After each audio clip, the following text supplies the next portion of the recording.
Greece was at that time divided into two parties, one of which added to the Athenians and the other to the Spartans, and a similar division of parties existed in most of the Greek cities. It happened that in Corcyra, the nobles, being the stronger party, seized upon the liberties of the people, but with the assistance of the Athenians, the popular party recovered its power, and having seized the nobles, they tied their hands behind their backs and threw them into a prison large enough to hold them all. They then took 8 or 10 at a time, under the pretense of sending them into exile in different directions, but instead of that, they killed them with many cruelties.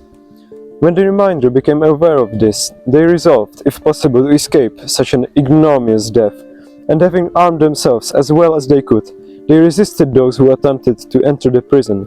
But when the people heard this disturbance, they pulled down the roof and upper portion of the prison and suffocated the nobles within under its ruins. Many such notable and horrible cases occurred in that country, which shows that the people will avenge their lost liberty with more energy than when it's merely threatened. Machiavelli uses the anecdote to warn Lorenzo de' Medici, the returning prince of the city-state of Florence. Firenze! Since then, it's been the textbook for grown-ups about political science. But is it worth reading? I'm Michael. I'm Gabriel. Let's find out together.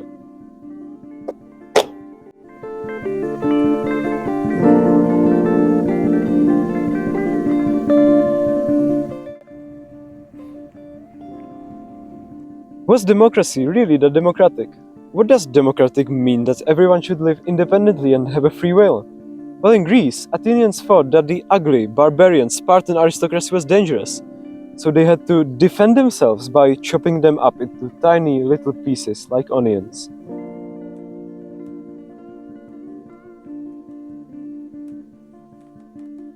One fundamental idea of the book is that every ruler acts within certain constraints, and where the people are naturally violent and freedom-loving, their wrath is one such constraint. Now, the book became famous for showing that circumstances may often force the prince to act against common Christian decency, and that he would be a fool to observe it, even though he must always seem to observe it. Now, there is a famous passage in the 18th chapter precisely on that theme. A prince should seem to be merciful, faithful, humane, religious, and upright, and should even be so in reality. But he should have his mind so trained that when occasion requires it, he may know how to change to the opposite. It must be understood that a prince, and especially one who has but recently acquired his state, cannot perform all those things which cause men to be esteemed as good, he being often obliged, for the sake of maintaining his estate, to act contrary to humanity, to charity, and to religion, and therefore is it necessary that he should have a versatile mind, capable of changing readily, according as the winds and changes of fortune bid him, and, as has been said above, not to swerve from the good if possible, but to know how to resort to evil if necessity demands it.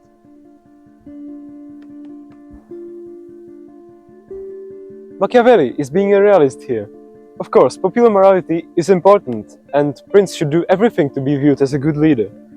But sometimes morality just needs to step aside. I think this is a very forward-looking statement for that time. I mean, even religion had to step aside. And he's a man of the Renaissance. This tension between religious ethics, the virtues of classical antiquity, and base, cynical prudence is playing out in all corners of Italian society. Great many religious dogmas are falling, Protestant factions are splitting off, a lot of things is being reconsidered. Or art. Michelangelo paints Adam as if God himself was a human invention. Raffaello paints the School of Athens, arguing about heaven and earth. Yes, it was in the last episode, I am including it again. Donatello sculpts David as a Greek hero and very handsome. And Leonardo goes full secular empiricist, mechanical universe.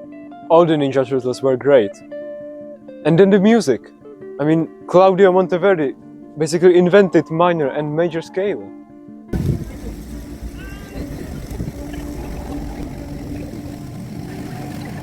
Right, Machiavelli went further than most in breaking out of those religious dogmas. He would be recommending realistic advice, where others would be recommending justice and piety and humility. They were thinking of the problem in religious terms. This is what the world should be, therefore this is what you should do. Now that's a great way to get yourself demoted, exiled, or much worse. So we have to be very careful to avoid thinking of the problem in those terms.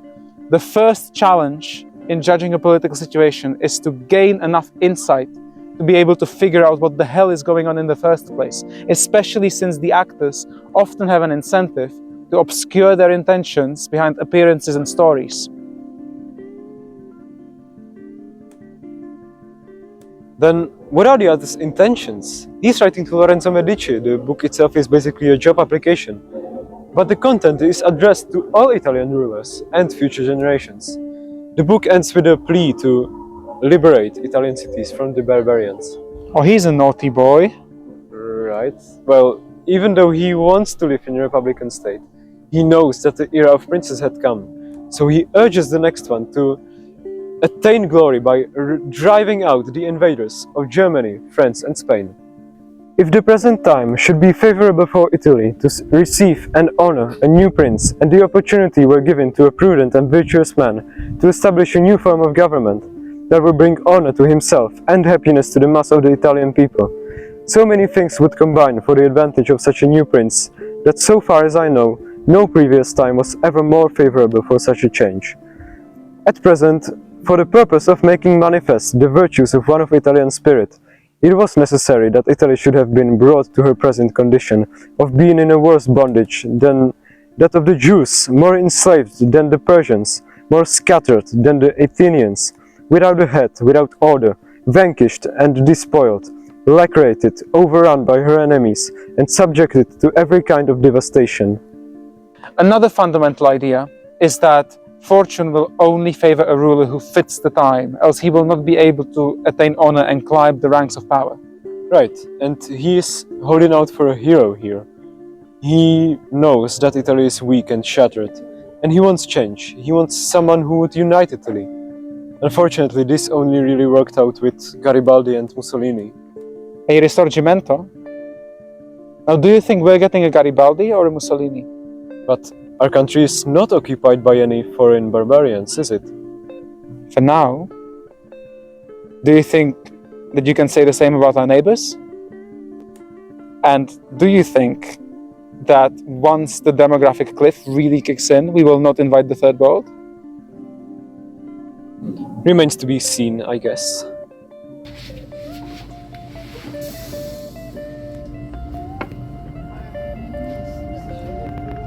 Nechť se tedy váš slavný rod podejme tohoto úkolu tak zmužile a s tak pevnou nadějí, s jakou přistupujeme k spravedlivému boji.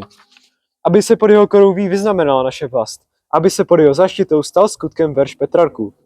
Proti zuřivosti ctnost. They don't understand a word of that. What are you talking about? Well, learn Czech then. Learn Czech. There's 10 million of us. Our economy doesn't fucking work.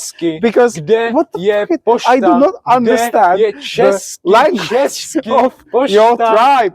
Every radical knows that to establish a new regime you need a crisis, which will excuse the fundamental changes to the status quo. Now, it takes a fairly twisted soul to view the occupation of one's country as an exciting opportunity, but it seems fairly common among the political types. And to be fair, it did help Atatürk, Napoleon, or Masaryk. Now, even Hamilton sings about wishing for a war to climb the social ranks. Parkour! Už nedělám znova, to strašně bolí na tuhle ruku. To byl perfektní take, tohle to kupujem. Tak, další. Já si musím schodit v trávě tu ruku. Že to bolí. Tak skoro. Jak si to zkus sám. Jak zkus si to sám? He's incredibly honest. He hates half measures. He addresses his students as though he led an army. A pragmatic, disillusioned army of hard noses and sharp elbows. The sentence in chapter 15 sums it up pretty well. It seems to me proper to pursue the real truth of the matter, rather than to indulge in mere speculation on the same.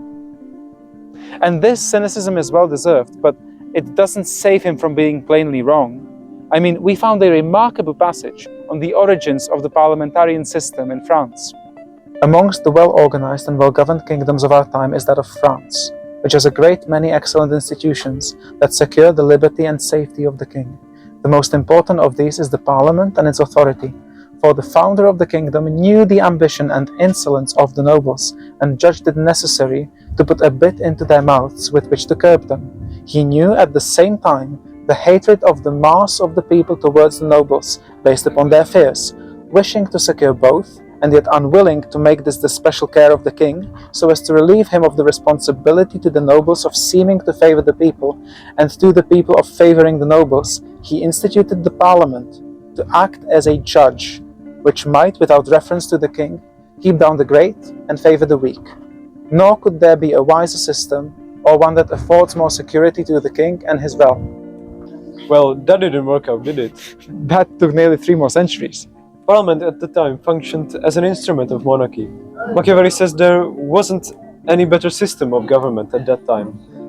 Power was concentrated, not very much negotiated.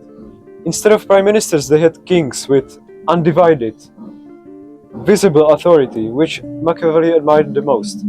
Well, I'm not sure about that, but the English version does have an appendix titled "To found a new republic or to reform the old one must be the work of one man only."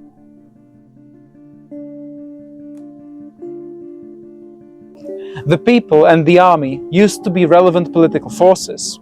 Many of the earlier chapters center on the importance of not overstepping the necessary cruelties in conquest, and generally of maintaining the right kind of army and the right relations with the people. Now, it may seem a little foreign to us today, but to be hated by the people or to accrue contempt of the populace used to carry severe consequences.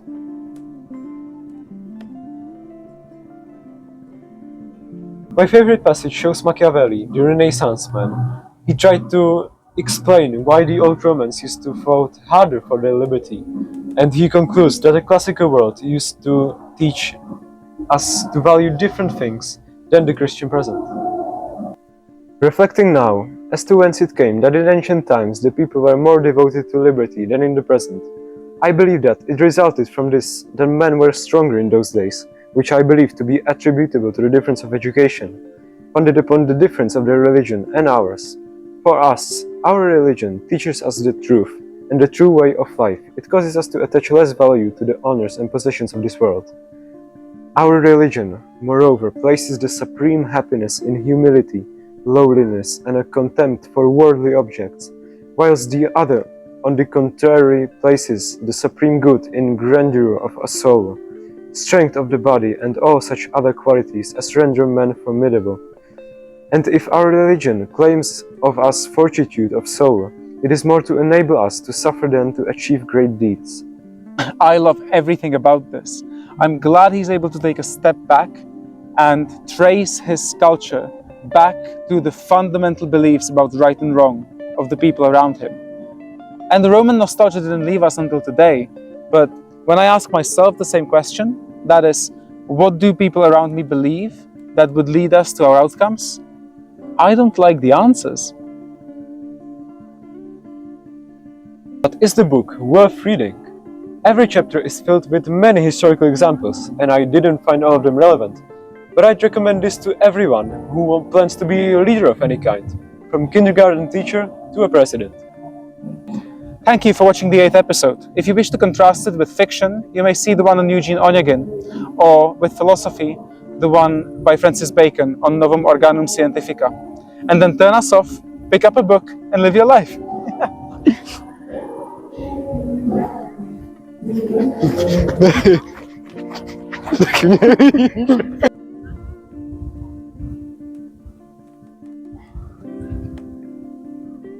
Three, 2, 1. Gawiku, vole. 3, 2, 1. Or art. Michelangelo. Sorry, to jsem myslel. Dojde místo, dojde baterka a budu se to smát, protože to nebudeme mít hotový. I'm Michael. I'm Gabriel. Let's find out together.